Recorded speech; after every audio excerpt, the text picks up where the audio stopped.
Well, here we are, another one, right? Episode 53. So thanks for showing up to the last one. And sorry I couldn't be there live, but let me bring up a new share here so you can see what we're doing today. For those of you who have never been here before, welcome. We take about an hour, probably about 45 minutes or so of content. And then people zoom in and out of here, but typically have about 50 people, sometimes 100. It kind of depends on what the topic is. And today's topic is going to be flying cross country across the USA, the skills you need to do it. That's what we're going to talk about today. And that should be fun for some of you because I think that's in some of your plans. My general experience with aviation has been that people don't fly usually more than 50 or 100 miles away from where they live. So it's just kind of interesting. So it's always been my contention to try to have a national pilot's license rather than an ICAO issued one. The one that you have, if you have a private pilot certificate or you had one before, then it was issued in accordance with ICAO, which means that it had a lot of teeth in it. So you could fly some up to 12,500 pounds if you want to with no further testing, just get endorsements, right? You can fly in any ICAO member country with an unregistered airplane. So a lot of privileges and things you had. And a lot of people really don't need that, but they also don't need something as weak as the sport pilot certificate in terms of weight or the recreational. So there's room to have a national license. Then the content of stuff you'd have to know could be small-ish. It could fit in a book, that big. It doesn't have to be like volumes and volumes. But because you have this private pilot certificate, you have to know a lot more. And that's for those of you who are always curious, why do I have to know how to read METARs and TAFs and all these calculations and weather and all that's because of the ICAO requirements. So anyway, but that's my rant on that for you. But the idea is, I think people are kind of a little intimidated flying in places have not been.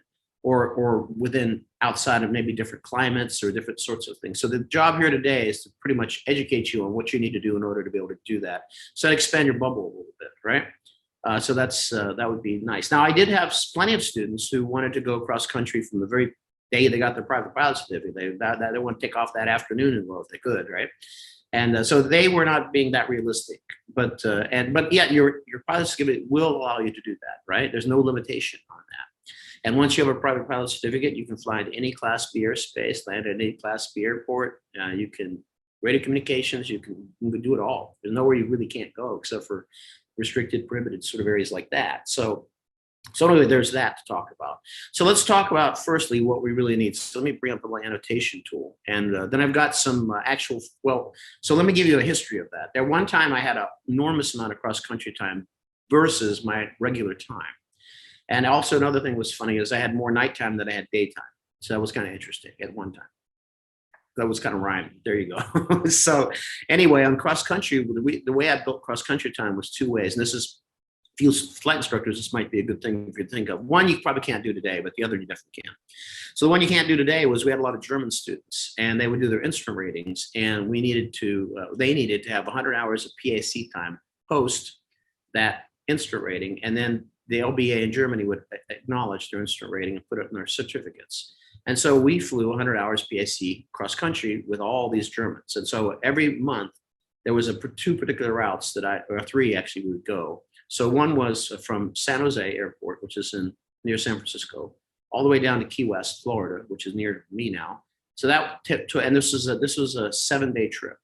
Okay, so it's 7 days, quick-ish. And so we would do that once. Come there and back was 50 hours, and then we would go to. Then we'd take one trip to Cabo San Lucas at the very end of the Baja Peninsula in Mexico, and stop at various places, and that was 25 hours. And if we wanted to do that, we sometimes do that twice because people like that a lot. Otherwise, we'd go to Belize or somewhere in Central America. So, and we did that for, I don't know how many months I did that, a lot. And so, do gobs across country time. And also it got me familiar with the best routes to choose for weather and for various things across the country, what to do and how to do it, and what times and all that sort of thing. So that's why I'm going to share some of that stuff with you. The other thing you can do currently as a flight instructor is, people are trying to get towards their ATP a lot. And one of the limitations is the 500 hours of cross country that's required. Because if you're starting off as a new flight instructor and you're teaching students, each private pilot student is probably going to net you 10 hours of cross country training and cross country PAC time for you, probably somewhere around there. probably not much more than that. That means you need 50 of them, right, to get 500 hours, and that's going to take a while. And the chance of you having 50, unless you're at a big 141 school, isn't very, very high. So one thing that we would do is, one thing I did anyway, was once I became a CFII like you, Eugene, is I would ask the students somewhere about midway through their private, because I now know they're committed. I would ask them if they wanted to do at some point an instrument rating, and a lot of them would say yes. And so then I said, well, here's the plan. Here's what we can do. Tell me if it's something you'd like to do. I said, we can do it kind of quickly. And what we'll do is we'll put you 20 hours in the sim. So, and we'll teach you all the procedural things you need to know to fly IFR. And then what we'll do is we'll make a cross country out of it. So you get all your 50 hours cross country that you need, or 40 hours. And we'll do instrument approaches along the way at each of these locations that I've picked out. And by the time you get back, all we have to do is tune up for the local area, and you have your instrument rating in about 14 days, something like that. And the cross country was basically across the country and back, stopping at various locations. That was all cross country time for me and them. And so we managed to hammer out things. In about 10 days, we were back.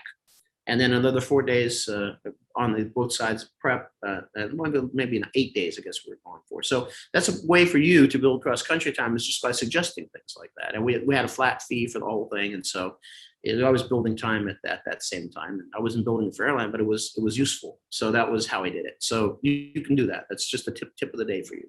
Okay, now let's talk about the real things that you need in order to fly cross country in a general aviation airplane. So the first thing you need is a reliable one, a reliable airplane. Now remember what we're asking, our industry is asking. We're asking, UPS or FedEx would never do this, but we do this. We say, let's take airplanes that were built in the 70s and 80s and train with them all day long, really hard, and expect the same reliability as if they were new. Just imagine if UPS or FedEx bought all 1970 and 1980s jets and trucks and tried to run a business like that. That would be, I don't think they'd expect that reliability. Have a lot of extra stuff. So you need to find an airplane that's reliable. The first thing, and the airplane is going to dictate the routes that possible routes you can go, because of limited to service ceiling. It depends on what you're flying. If you're flying a 152, I had a guy take a Taylorcraft across country, which is really no even mixture control, right? Difficult, right? And had others who have SR-22 turbos that can fly up 20-some thousand feet, so that the route will be dictated predominantly by the airplane and the weather. Okay. So the second thing is we have to make sure that we're proficient in the airplane. As you probably know, I fly 67 different types of airplanes, 67 different makes and model, last count at any rate. And but how many have I flown lately is the better question, right? So am I proficient in the Mooney Ovation or the TBM 850, or what am I proficient in, right? And so then they say 172, yeah, pretty much, right? 182, probably, So it depends on your livery of ships or airplanes that will also dictate the route, and as well as your range and a bunch of things there. So you need to have proficiency in it, VFR, and it's very difficult to make all this work without an instrument rating. You can do it, but you have to be super, super, super flexible. So the reason I had an instrument rating, by the way, is I was on a cross country. I went from the San Jose Bay Area up to Portland, Eugene, Oregon is where I ended up. And when I got to Eugene, Oregon, it was foggy the next morning when I was going to leave. And I was there for 4 extra days, and I still didn't get out there. And so I had to hire a local CFI to fly back, and we could get to San Francisco International Airport. So we landed there, got an airline ticket back, and then it became bad weather in San Francisco. I had to go to Europe the next day. And so I had to have two airplane fly up from the flight school, come up, get that airplane, and also pay the landing fees plus the tie-down fees and the whole thing. So that was a really good reason to get an instrument rating, because I could have just gone had I been in Eugene. And this can happen depending on, we're going to talk about that, depending on the route and depending on where you end up going or stopping. So this is always on the table, right? The IFR option is always on the table. So this is something to consider. Now, for those of you who have nothing but time, then this probably isn't going to be as big of a deal. But in generally, most people want a structure. All right, so let's look down here at this. Let me just bring up this annotation tool so we can see it in Spotlight here. So this is the thing to get around your head. And I think this is sometimes we don't really have this in our head. A light general aviation airplane is not reliable transportation. It is not. You got to be flexible. It's not an airliner. It's not going to give you the same reliability. In fact, your car is much more reliable. If you want to go somewhere, get in your car, my truck, and you'll get there. Even it doesn't matter if the visibility is half a mile, quarter mile, it's raining outside, ice, your car's still going to go, or truck's going to go. So, and you'll still get there. It's going to just take you a while, right? So you have to get your head around the fact that even though it's an airplane, it's not an airliner. And even if though it's an SR-22 turbo, it's not guaranteed transportation.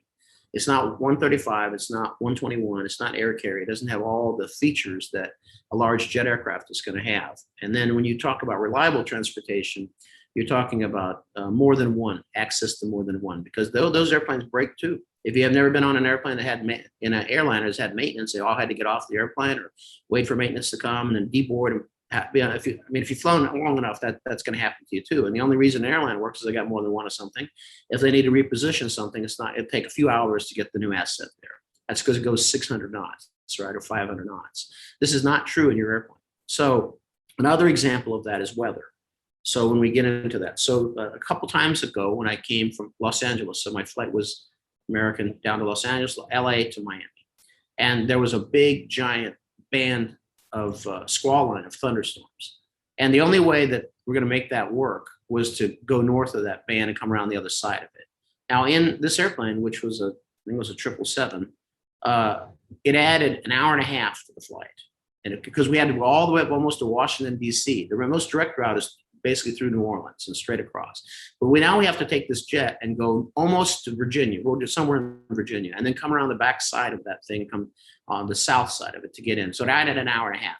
If we were in a light GA airplane, we would have been stuck. We wouldn't have the range or time to do it, right? We'd have to wait till the next day. We would have added lots of time because we're not going 600 knots. You know, we're going in the order of 100, 110, 120, depending on the airplane. You get maybe 200, but that's how we're going. So we have to really build in time. This is one of the things to consider. So let's move on down through the list here. You need to know the climatology of where you're considering stopping. Some areas are very prone to low clouds or icing or fog, or wind, high wind. So for example, most of Oklahoma, if you were to go to most of Oklahoma, you will land in winds of upwards of 25, 30 knots. That's an everyday occurrence. Some of it's crosswind, some of it's headwind, some of it's whatever it is. And the people from there are very used to that kind of flying. And so if the wind were like 20 knots and you said it was strong, they would kind of look at you and they would wonder, why are you saying that? It's light winds today. So it depends on where you are. Like, for example, in Palo Alto, in the Bay Area, there's a feature in the summertime, which is advection fog. And so it means that the advection fog will roll in at night around 7 o'clock and it won't leave until about 10 or 11 in the morning. So if you're planning to get out of Palo Alto at 7 o'clock in the morning in the wintertime, maybe it's one of those days, a good day, but chances are not, right? So you got that. We have the same thing here. If you're in South Florida in the summertime, then in the afternoon between 1 and 5, thunderstorms, right? And if you're on the other side of the state, about 3 o'clock to about 7 on the west side, thunderstorms, right? So you kind of know the climatology where you are now. So basically what happens for us is we don't fly, we don't schedule flights. We can have flights if it doesn't happen, but in general, we don't plan on doing much, or we start our flights at all 6:30, 7 o'clock in the morning until the winter comes. And then when the winter comes, there aren't any thunderstorms anymore, so we can fly all the time. But we have wind events. So we'll have high winds. So if you're going to fly here with us, or if you're going to come out to South Florida in the wintertime, it's going to be a lot of crosswind, and it can be strong. So there's that. So because you have cold fronts that come through, if you call them cold fronts, but they're kind of, I guess you can get kind of a little chilly. So anyway, so you have to understand a little bit about the climatology where you're going, and some ways to do that are considering where you're stopping and calling a local FBO or flight school and say, hey, what's the weather typically like there? And they'll tell you and tell you what to look out for. So now you can kind of begin seeing some of the things you need to be proficient with. So one is you need to be proficient with crosswind landings, because that's going to happen on your trip. It's not going to be, it's not, well, it depends on where you are. But if you fly out of Reed Hillview Airport in San Jose, the chances of you encountering a crosswind during your training, I was chief pilot of NICER, which is a lot of Japanese students there. 6 weeks, they're done, right? And sometimes there was no crosswind. And even during all the places we went.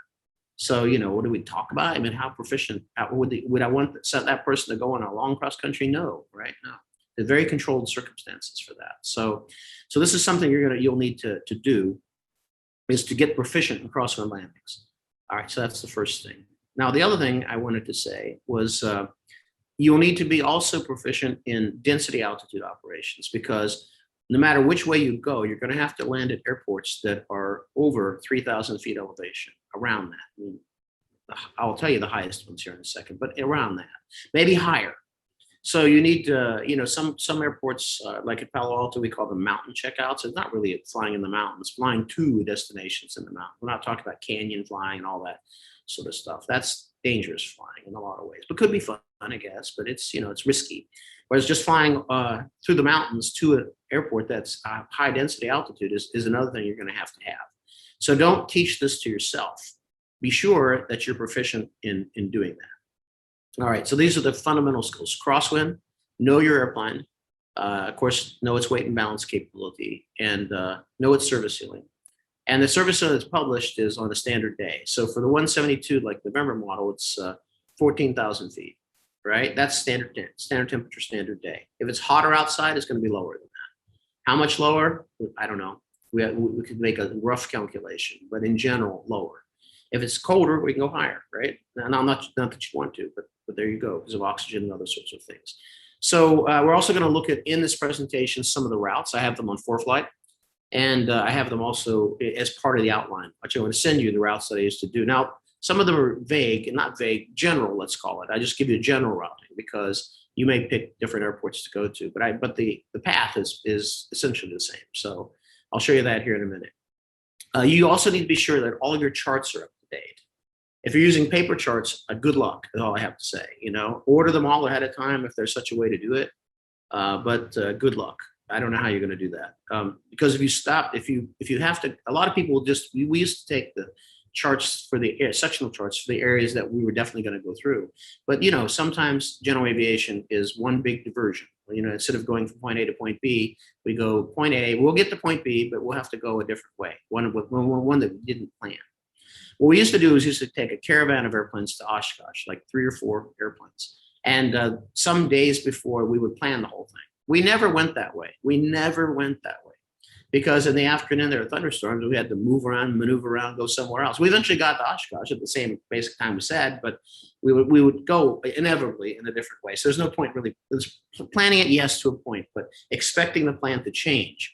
And then having the charts necessary to be able to affect the change, right? So you can, if you have your electronic flight bag, EFB, and you use ForeFlight or whatever you use, you need to be sure that you've downloaded all of the plates for the entire country. Not Hawaii, you don't have to do that, or Alaska if you're not going up there, or Puerto Rico, right?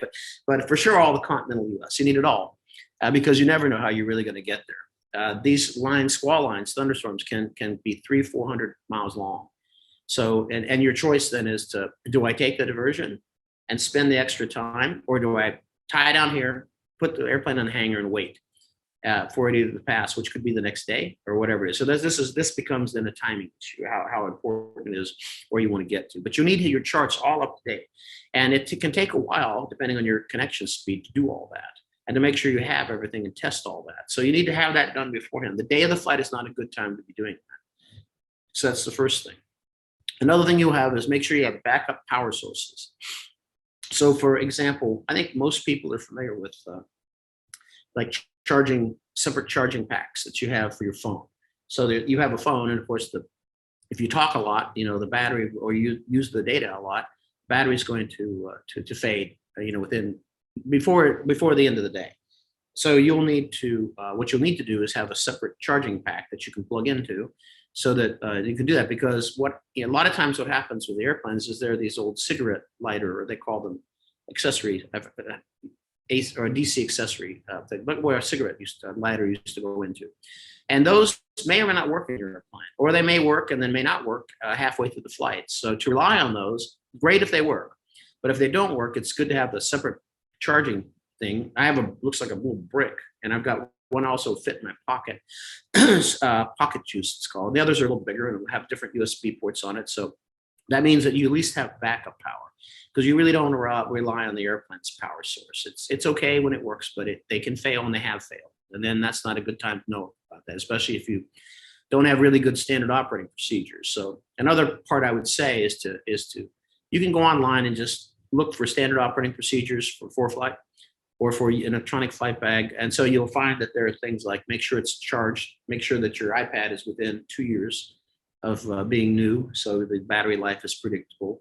Make sure everything is charged, and then testing it. And then there's an SOP. It's like a checklist that we go through. Make sure it doesn't interfere with any of the avionics or things you're using in the airplane. So, and then also there would be in there probably to have a separate source of power, and other things about iPads overheating and things that when you're flying in different climates. So there are things to know there. So have a look at that, get some training in that. There's a few companies that make some specialized iPad like knee boards, and one of them has a cooling device in it. And if you fly in Phoenix in the summertime, or you fly here in South Florida and you leave your iPad open and it's on your knee, it's going to last for a while, but it's going to all of a sudden turn black, and there's going to be a little red thing, look like heat. And it's not going to work until it cools down again. Now, no matter what kind of R you are, VFR, IFR, very special VFR. I always love to fly very special VFR. So yeah, those are the kind of SOP kind of things to get out of the way, so that you have and they always have a backup, right? So you have your phone, I hope, or something. The ForeFlight's also on, or so whatever you're using is on. Well, again, a separate source of power, and so you're good with that. Okay, then. I say never download the charts just for where the routes you want to take, because you may not go that way. So make sure that you have the entire country downloaded. Even if it looks silly, just download them all. Because to find sometimes internet connection can be difficult, or data on your phone. If it's an airport that's in the middle of nowhere, there may really be no real good mobile service there, and or you may have the one that doesn't work very well there, right? It's typical, right? Like there's a place called Sunset Harbor. It's across the canal. I can walk over there for dinner. It's a nice little place. And if you don't have AT&T, your phone doesn't work, right? So, but yet if you were to go out on the bay and take a tour or something, Sprint is about the only one that works out there, right? Yeah, and AT&T, Verizon, none of them work out there. So, and the airports can be like that. They can be in places that are not close to a town.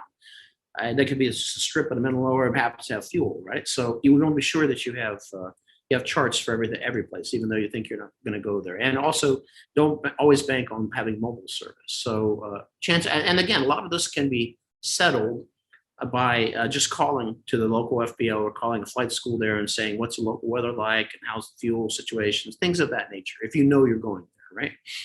Now, the other thing you'll have to do is also, as much as I told you that general aviation flying 172s across the country isn't reliable, you can do it. I've done it 1,000 hours. So I don't know how many hours. I've done that trip 25 times or whatever it is, all those trips. So many, many times. So what you'll find out is, in order to make it work the most reliable, you're going to have to turn into a morning person. And I'm not a very good morning person.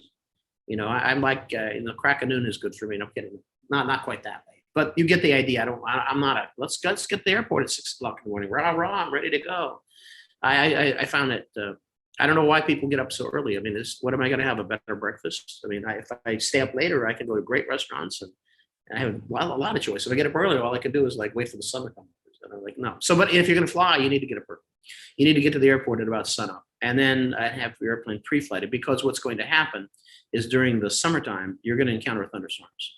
So now, if you're in California, you're spoiled, right? We don't have those so much. Still, you Sierra. But once you're there and farther, then they come in two bunches. Air mass thunderstorms, which are just popping up as the heat expands in the afternoon. You start getting bigger and bigger and bigger and bigger thunderstorms, right? And if you're in the West, like Arizona, New Mexico, then they're going to be mostly isolated, but they'll be giant, really big ones. And sometimes they'll be in pockets. So okay, great. You might be able to avoid those. If you go more towards the plains in the Midwest, they're air mass thunderstorms. They could be frontal as well. And so those are going to be harder to avoid. So the idea is to plan your day so that you're leaving at about as close to the sunup as you can, even earlier if you're able to fly a little bit at night, like dusk, and then plan to be on the ground by about 1 o'clock, and then go explore the town you're at or where you want to be, and just kind of play it that way, right? You can have an early happy hour. Your happy hours are going to be 3 o'clock if you're a happy hour kind of person, right? So that's kind of it. Then that will work for you a lot better, because you'll get some mileage right out of that. So you think about from 6 o'clock to 1, 6, 7, 8, 9, 10, 11, 12, 1, 2 fuel stop in. There's 7 hours. You can go 700 nautical miles in a 172, 600 or 700 in a day, maybe more if you get lucky and there's no weather. So you've got that to contend with. So you got to fly early in the morning to avoid these thunderstorms.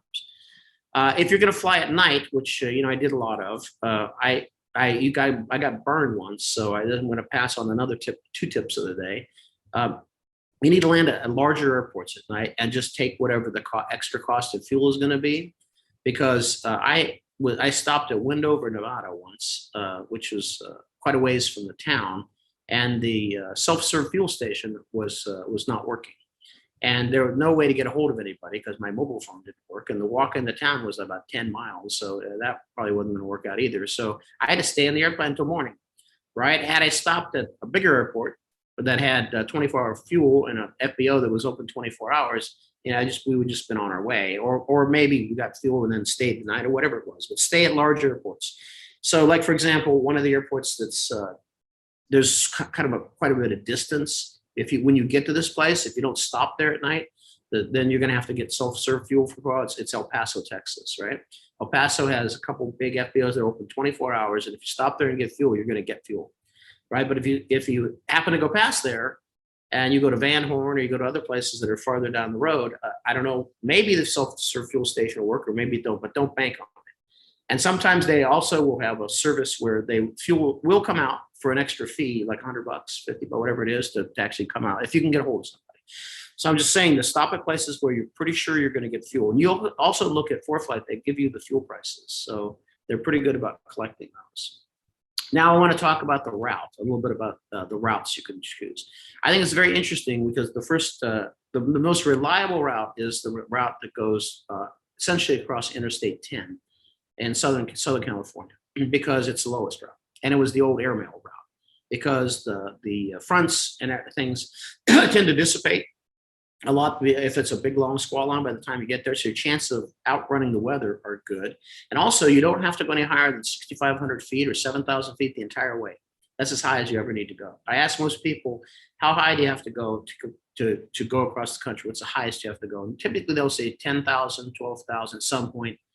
But the average, if you go that route, the highest you ever have to go is about 65 to 7,000 feet. You'll be like 1,500 AGL at times, but you'll be right across the road too. So, we'll look at the route here in a minute, and I'll just tell you that's the route. Basically, you have to go quite a bit south to get there. If you're in the Bay Area, you have to go south. But you go through the Tehachapi Pass, which is, those airports are all 4,500 feet.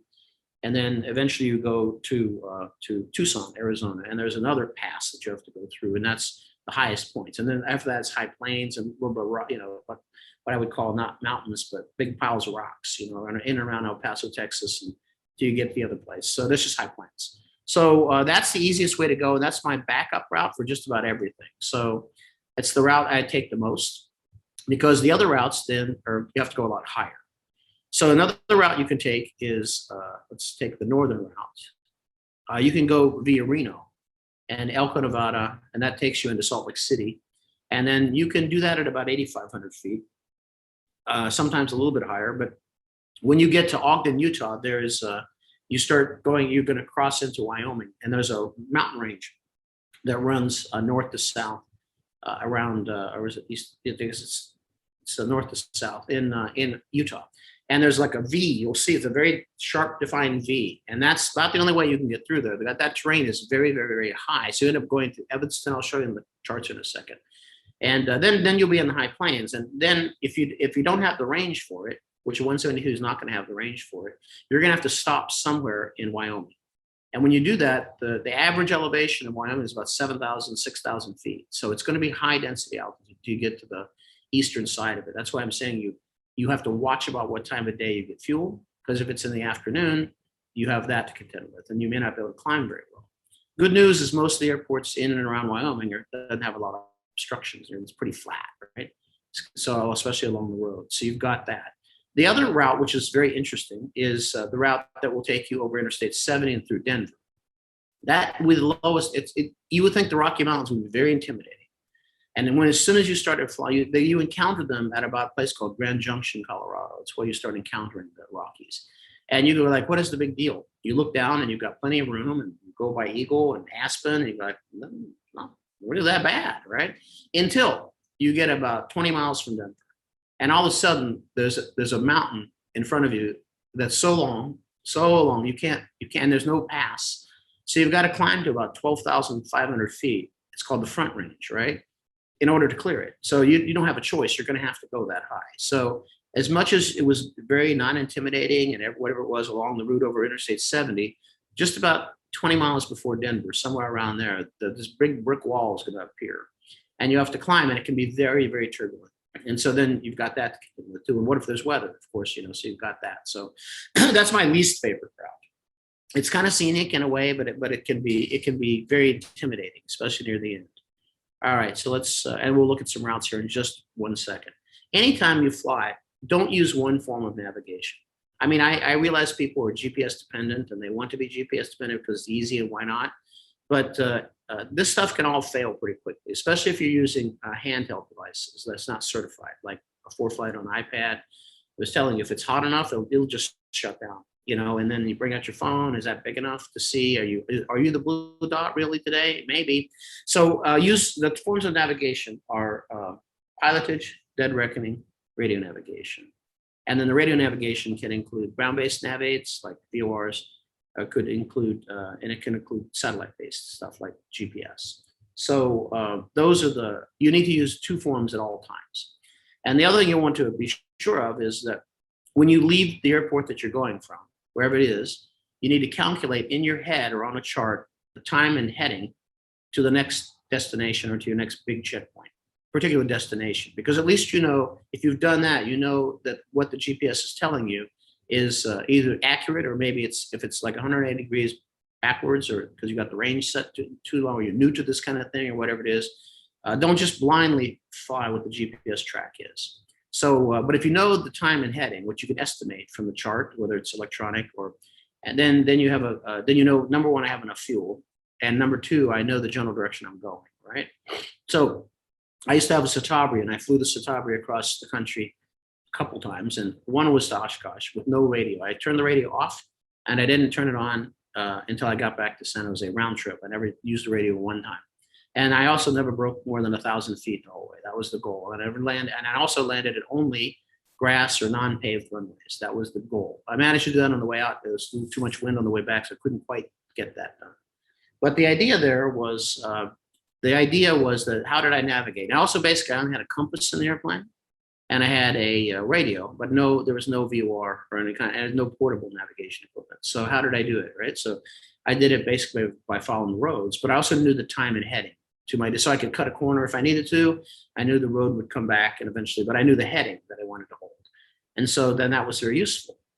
So then again, that's using, don't use less than two forms of navigation, and that will help keep you out of the world's trouble there on cross-country flying. Another thing is now we have ADS-B for traffic and weather. It's important for you to know where ADS-B works and where it's required and where it doesn't. So, and the idea about ADS-B, if you're not familiar with it, this is basically two things it gives you. It provides you with weather, on satellite weather, or not satellite, radar, and also you can get METARs, TAFs through it, uploaded to your ADS-B receiver. And you can have a portable one or you can have it installed. You need ADS-B out now if you're flying an airplane that requires ADS-B in the area you are. You also get ADS-B traffic. So anybody who has ADS-B out, you're going to be able to see them. Now, the other things you're not going to be able to see, or you're not going to be able to see traffic where the ADS-B isn't required and the airplane is not so equipped. So it's not guaranteed you're going to see all the traffic. So where is ADS-B required? In general, you could say it's required anywhere you need it. You have to have a transponder on. And there's another exception to that as well for ADS-B. But basically, it means that if you're flying in the open airspace out in that place in Rock Springs, Wyoming, and you're below 10,000 feet MSL, there's no requirement to have ADS-B in most of the entire state. So you're not likely, and so it depends if the aircraft are based there, they may not have ADS-B out because they don't go anywhere. They just stay around the local area. No reason to put it in there.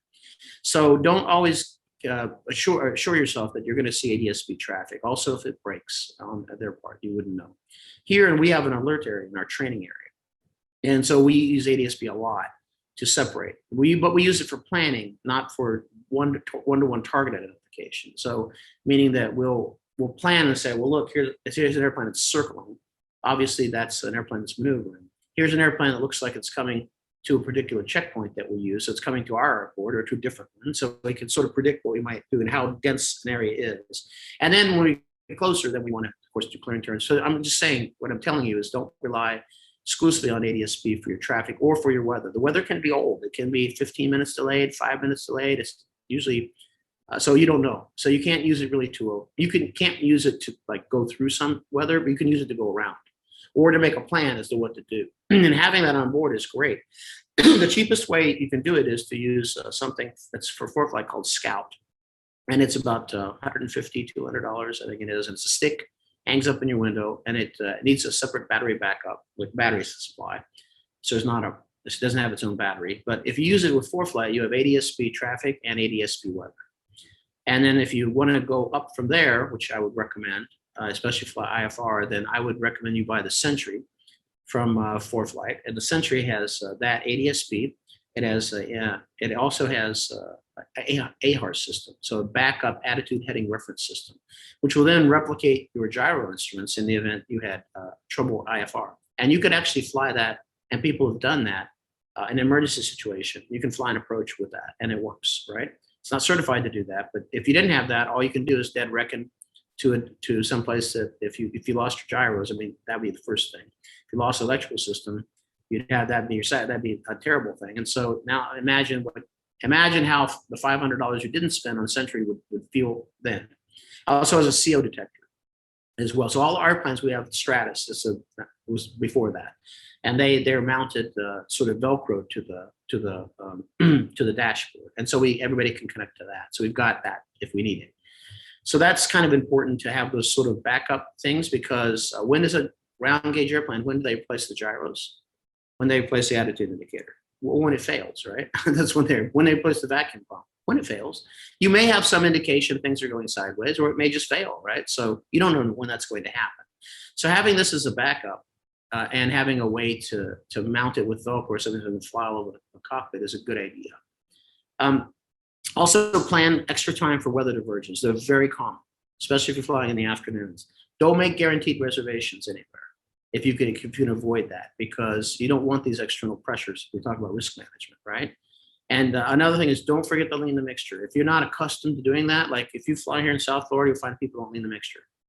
On taxi sometimes, but then in flight never, because we don't fly higher than about 2,000 feet unless you're going cross country. Maybe 1,500 to 3,000 feet is about as high as we ever go. And so people just don't do it. But if you take a cross country flight and you need 500 miles range and you don't lean the mixture, you're not going to go 500 miles. You're going to be range limited. Also, your altitude will be limited. If you have to go higher, if you plan 9,000 feet, you won't get there. And the other thing is you have spark plug fouling to deal with. So this will all be part of your density altitude training. And so you want to do that. Now let's have a look at some of these routes. So here's one. I just put in the routing so you could generally see. You'll see it. I have a better view of it here in just a second. But this is Palo Alto to Key West. And this is like the basic way I was going. So let me just basically tell you. It's Palo Alto to Mojave Airport, which is down in Southern California, over to Blythe, and then to Tucson, a place called Deming, New Mexico, El Paso. And El Paso, you can pick, it depends on where you're going, but I went to Pecos, Austin, Bridgeport is near Houston, Texas. This is New Orleans, downtown airport. This is Gulfport, Mississippi. And this is what's the place called Cross City. I forgot this one, but Cross City is in Florida. And then from there, I could make Vero Beach and then down to Key West. So let's take a look and see what the route looks like. It looks like this. And you have all these in the outline. So, you'll have these here in a moment. So this is basically the way it goes. It goes all the way down and ends up way down here. So, and it depends on the weather as to how many days it takes, but we would plan usually on 3 days, sometimes 4, but three is good. You can do it in a car in about 4 days, but you can't really do it in 2 unless you got good weather the whole way. I mean, I was able to make it from Birmingham, Alabama, back to Palo Alto or San Jose in a 1 day, but it was a long day. So like I don't know how many hours it was, but that whole trip is from here to here in a 172 is 25 hours, with including not including fuel stops. 25 hours on the hops is what it was each way. So that's that routing. If we look at this other one, this is from another route we'd go, which is Palo Alto to Boston, right? And so that, going south, if you look at that routing doesn't make a lot of sense because Boston's way up here. But depending on the terrain, sometimes we would stop in and around here and then start going north, right? So because this route was very low altitude and we could get it reliably most of the time. But if we have a look at it here, we can look at it on the chart. This is how you could do it. And this would take the middle route, which is where you have to go through Salt Lake City. And that's where you go through that V channel I told you, and you end up flying across the state of Wyoming. And if you can fly across the state of Wyoming, the terrain drops suddenly, or not suddenly, it drops very gradually. And so if you make it to North Platte, Nebraska, which is here, if you can fly across that state, that's at about 2,500 feet, 2,400 feet elevation. So it's the high kind of plains, but not the real high plains that are in here. So this is the routing for that. And this is general. I just made a direct route from Omaha to Boston because you can pick any which way you want to go from there. It just depends on the weather. There's no real right or wrong. You can go direct if you wanted to. There's a lot of airports. So from about this part of the country onward, you've got a lot of choices. And you don't have to worry about density altitude as much. You're basically dealing with weather. Now, when you're in and around here, the Appalachian Mountains, then or the Adirondacks up here, that's a little different. But you don't really have any of that for a long stretch, right? So that's another thing you can do. And then this one takes us through the Rockies. And so this is from Palo Alto to Ely, Nevada. We actually make a stop at Reno probably first, and then to Grand Junction, Colorado, to Eagle, and then to Denver, and then to St. Louis, and then to Boston. But of course, there'd be a fuel stop or two between there. That's a general routing. If you look at what that routing looked like, it looks like this. And that goes right across the Rocky Mountains. It's the Front Range right here. And when you get there, you'll have to be about 12,000 feet to cross. And then once you're done, it's pretty flat. I mean, Denver, what I call the rest of Colorado, is one big, long emergency landing area. I'm just going to land almost anywhere. It's pretty flat, and I got a lot of what's the word for it? Sagebrush, or it's pretty. If you look at the airports in and around Denver, there's a lot of places to land. So it gets kind of good through there, but not right here. It's really bad right through there. So there's that. So there's what you've got. I also wanted to show you why I have a chance to show you what I found we have found a place that I wanted to share with you that you can go to and have anything you want printed pretty cheaply. So I wanted to show you this. You know Teach Free Fly. I've been talking about it forever. This is the printed version of it, right? And this was printed at Office Depot or Kinko's, one or the other, right? This was like $100 to print, right? And then if you look at this, the companion guide it's a student guide. The companion guide. They look nice though. I mean, when they're printed, that was about $50 or $40 to print. I could just kind of take a peek.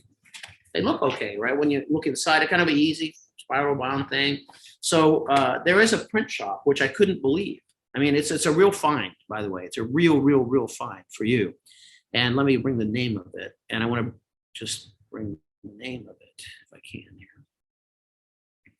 It's a Print Shop USA. So Print Shop USA. Let's see if I can.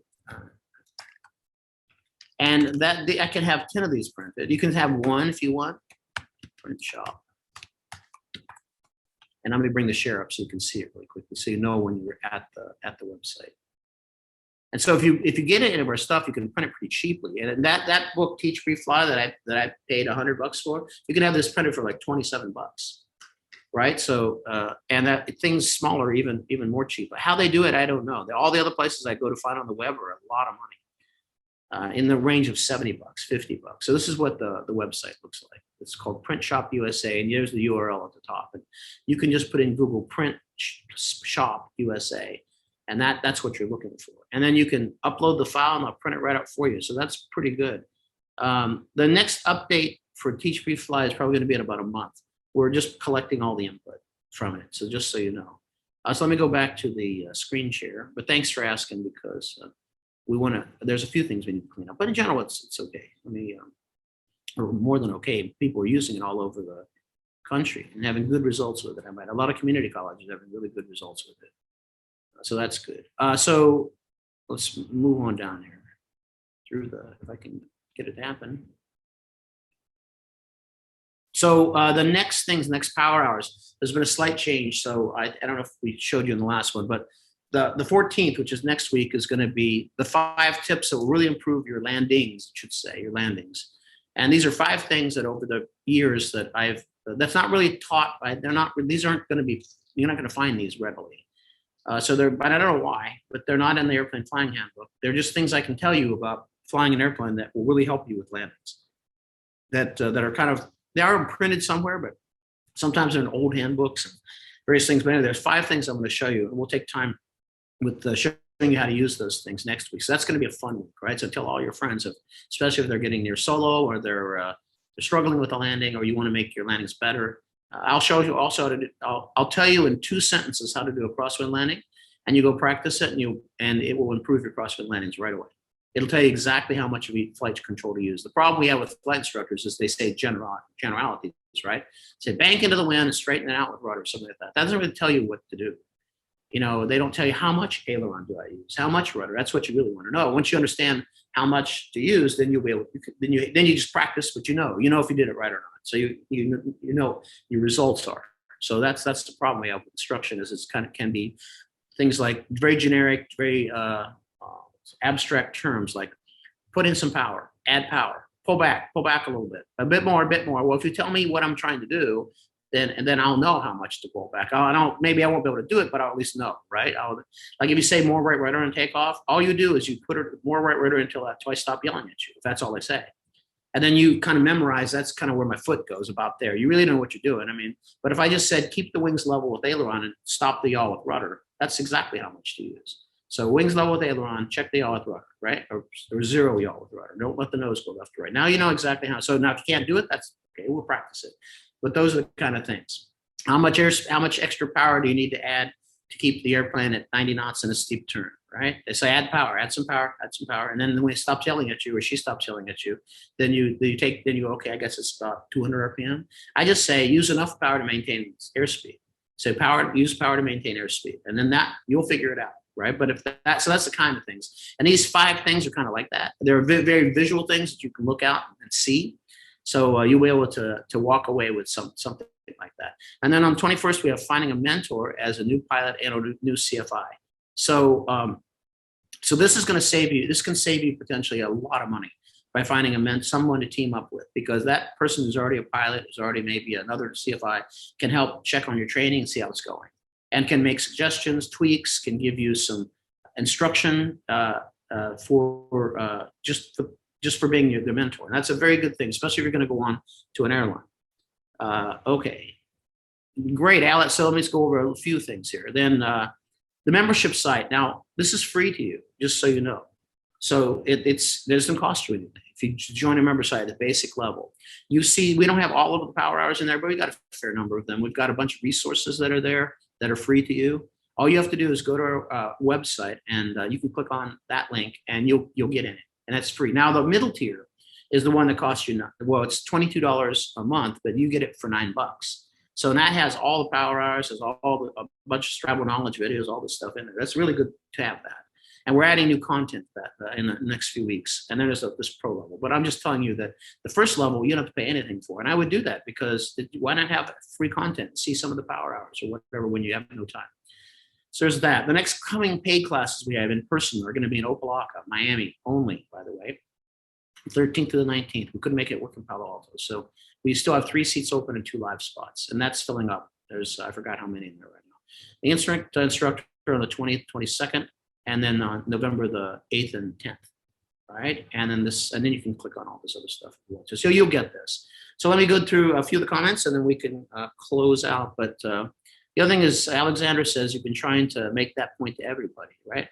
All of my American Flyers guys here. Great. That's Stephen David. And also for Soledad is here. I know you're here. So, and there was quite a few people. We had 61 this time. So a lot of our same people show up, which is great.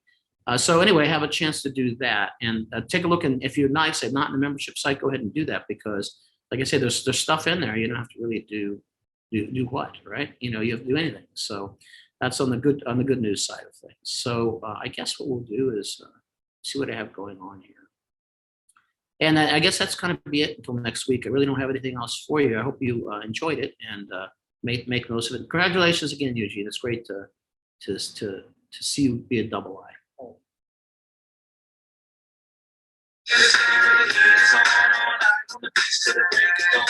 Welcome to Miami.